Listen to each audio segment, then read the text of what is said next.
Hello, my name is Farah and welcome to my channel.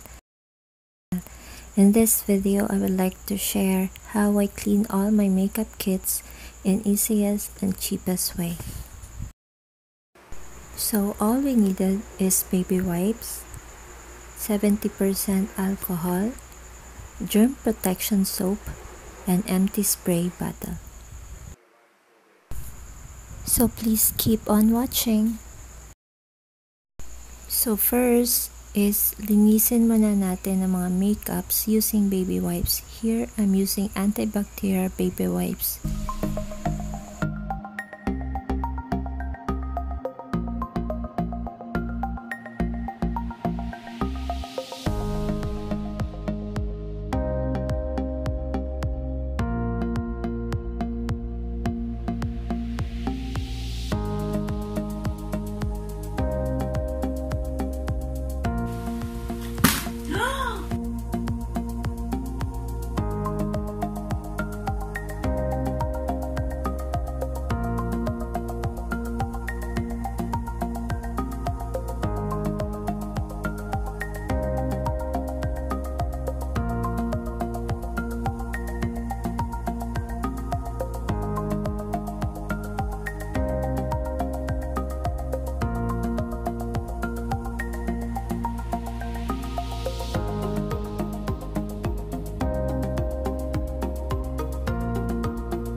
When it comes to my lipstick, I don't direct it to my clients.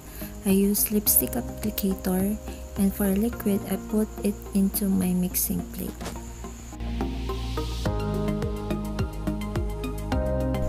So next step is to sanitize your makeups. Ang purpose po ng bottle spray para ilagay ang alcohol. Para po, it's easy to sanitize all your makeups. Let them open para matuyo silang lahat.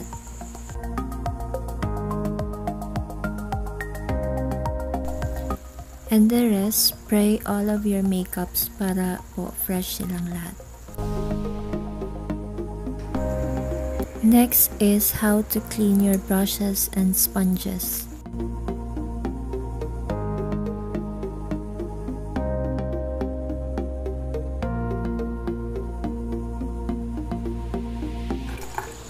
Kaya I use germ protection soap kasi natatanggal niya lahat ng makeups.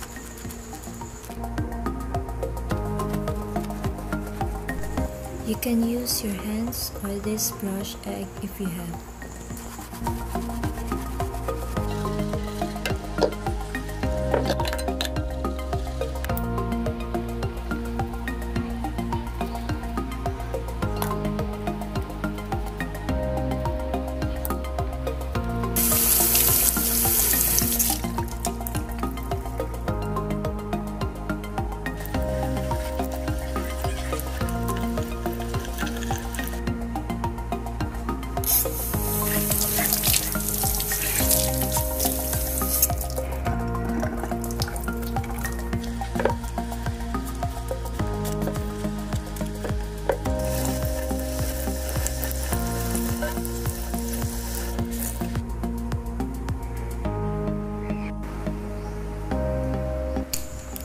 Let them rest for about 30 minutes.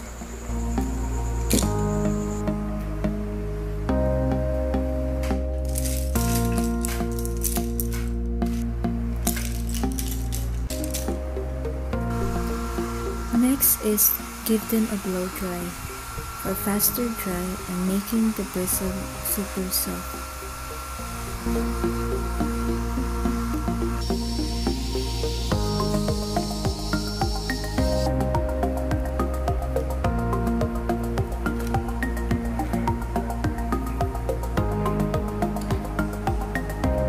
For spot cleaning, I use this makeup brush cleaner. I bought this from Daiso, very cheap and easy to remove makeup as well.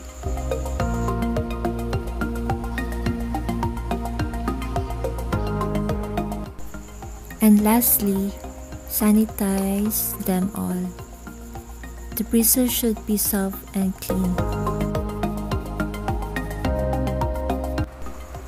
Reminder, keep your makeup clean once or twice a month to avoid breakouts. I hope you liked this video. See you in my next video. Don't forget to like and subscribe. Bye bye.